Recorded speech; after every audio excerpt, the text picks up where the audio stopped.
भय ही पतन और पाप का मूल है। स्वामी विवेकानंद ने कहा था, हमारे जीवन में डर एक अदृश्य बाधा की तरह कार्य करता है जो हमें आगे बढ़ने से रोकता है। कभी असफलता का डर, कभी अकेलेपन का डर, कभी समाज के तिरस्कार का डर, ये सभी हमारी उन्नति के मार्ग में रुकावट डालते हैं। परंतु क्या आपने कभी सोचा है कि यदि हम अपने मन को शांत कर ले तो इन सभी डर से कैसे मुक्त हो सकते हैं? जो अपने मन को वश में कर लेता है वह अपने जीवन की हर समस्या का हल पा लेता है। गौतम बुद्ध की सीख है, डर एक ऐसा भाव है जो मनुष्य को उसकी पूरी क्षमता तक पहुंचने से रोकता है। यह केवल एक मानसिक भ्रम है जो हमारे विचारों और कर्मों को जकड़ लेता है। लेकिन क्या हो यदि हम इस डर को अपने ऊपर हावी होने देने के बजाय उसे नियंत्रित करना सीख लें? यही इस प्रेरणादायक कहानी का सार है। गांव के एक कोने में एक साधारण किसान रामलाल अपने 2 बेटों के साथ रहता था। उसका बड़ा बेटा विजय बहुत साहसी और तेज तर्रार था, जबकि छोटा बेटा मोहन स्वभाव से डरपोक और संकोची था। दोनों की सोच और स्वभाव में जमीन आसमान का फर्क था। रामलाल को हमेशा यह चिंता सताती थी कि उसके दोनों बेटे जीवन की कठिनाइयों का सामना कैसे करेंगे। गांव के पास ही एक पहाड़ी थी जहां एक बुद्धिमान साधु निवास करते थे। उनकी कहानियां और उपदेश पूरे गांव में प्रसिद्ध थे। वे कहते थे, डर ही मनुष्य की सबसे बड़ी बाधा है। जो मन को वश में कर ले वही सच्ची सफलता प्राप्त करता है। रामलाल ने कई बार सोचा कि अपने बेटों को इस साधु के पास भेजे ताकि वे जीवन का सही मार्ग सीख सके। लेकिन विजय अपनी चतुराई पर भरोसा करता था और मोहन अपने डर के कारण वहां जाने से कतराता था। फिर एक दिन ऐसी घटना घटी जिसने दोनों भाइयों के जीवन को पूरी तरह से बदल दिया। गांव में यह अफवाह फैल गई कि पहाड़ी के दूसरी ओर एक रहस्यमयी गुफा है जहां अपार धन और रहस्य छिपे हैं। लेकिन जो भी उस गुफा में गया वह वापस नहीं लौटा। इस रहस्य को सुलझाने की जिज्ञासा विजय के मन में पैदा हुई। उसने मोहन से कहा, चलो इस रहस्य का पता लगाते हैं। यदि हम सफल हो गए तो हम पूरे गांव में प्रसिद्ध हो जाएंगे। मोहन ने डरते हुए कहा, नहीं भैया, यह खतरनाक हो सकता है, वहां जाना समझदारी नहीं होगी। लेकिन विजय नहीं माना और उसने मोहन को जबरदस्ती अपने साथ ले लिया। दोनों ने पहाड़ी की ओर कदम बढ़ाए। जैसे जैसे वे गुफा के पास पहुंचे, मोहन का दिल जोर जोर से धड़कने लगा। गुफा के द्वार पर पहुंचते ही ठंडी हवा का एक तेज झोंका आया। भीतर अंधकार फैला था और अजीब अजीब सी फुसफुसाहटें सुनाई दे रही थी। मोहन घबराने लगा, लेकिन विजय ने उसका हाथ पकड़कर कहा, डर से जीतना है तो हमें इसे समझना होगा। जैसे ही दोनों भाई अंदर बढ़े, अचानक गुफा का द्वार अपने आप बंद हो गया। चारों ओर घना अंधेरा छा गया। तभी दीवारों पर प्राचीन लिपियों में लिखे कुछ संकेत दिखाई दिए। विजय ने गौर से देखा और पढ़ने की कोशिश की।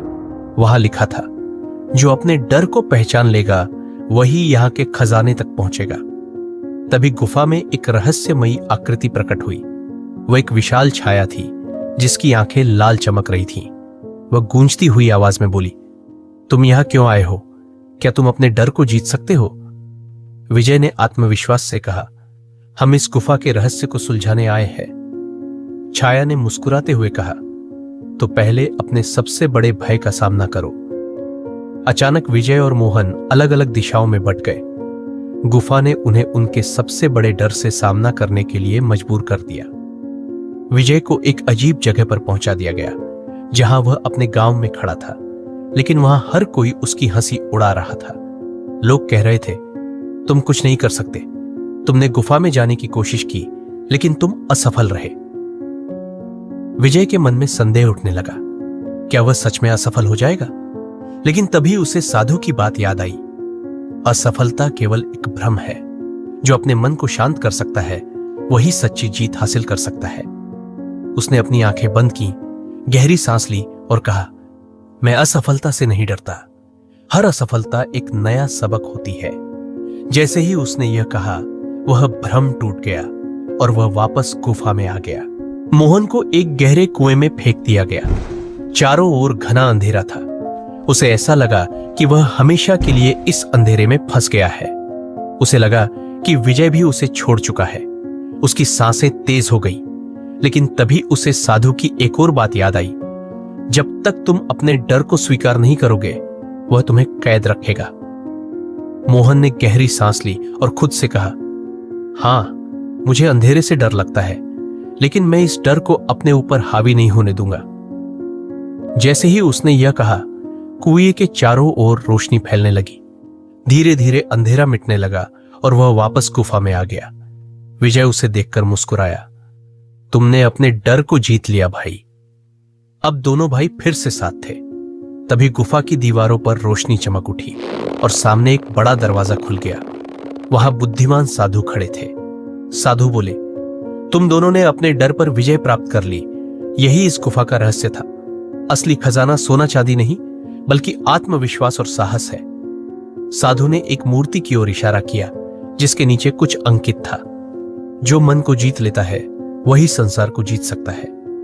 तभी दरवाजे के पीछे का कक्ष खुला और वहां बहुत सा सोना, रत्न और प्राचीन ज्ञान की पुस्तकें रखी थीं। साधु बोले, यह धन केवल उन्हीं के लिए है जो अपने डर पर विजय पाते हैं और इसका सही उपयोग करना जानते हैं। विजय और मोहन ने सोने और ज्ञान की किताबों को गांव में ले जाकर सबके साथ बांटा। उन्होंने गांव में ध्यान और आत्मसंयम की शिक्षा देनी शुरू की। धीरे धीरे गांव के लोग भी अपने डर से मुक्त होकर सुखी और सफल जीवन जीने लगे। मोहन अब पहले से अधिक आत्मविश्वासी बन गया था और विजय ने भी अपनी जल्दबाजी पर काबू पाना सीख लिया था। इस कहानी से हमें यह सीख मिलती है कि डर को हराने का सबसे अच्छा तरीका है अपने मन को शांत करना। जब हम डर को स्वीकार करते हैं और उसका सामना करते हैं, तो हम असली सफलता और आनंद प्राप्त कर सकते हैं। जो अपने डर को हराता है, वही असली खजाने का हकदार होता है। दोस्तों, अगर आपको हमारा ये वीडियो अच्छा लगा हो और इस वीडियो से आपको कुछ सीखने को मिला हो, तो हमारे चैनल को लाइक, सब्सक्राइब और शेयर जरूर करें। धन्यवाद।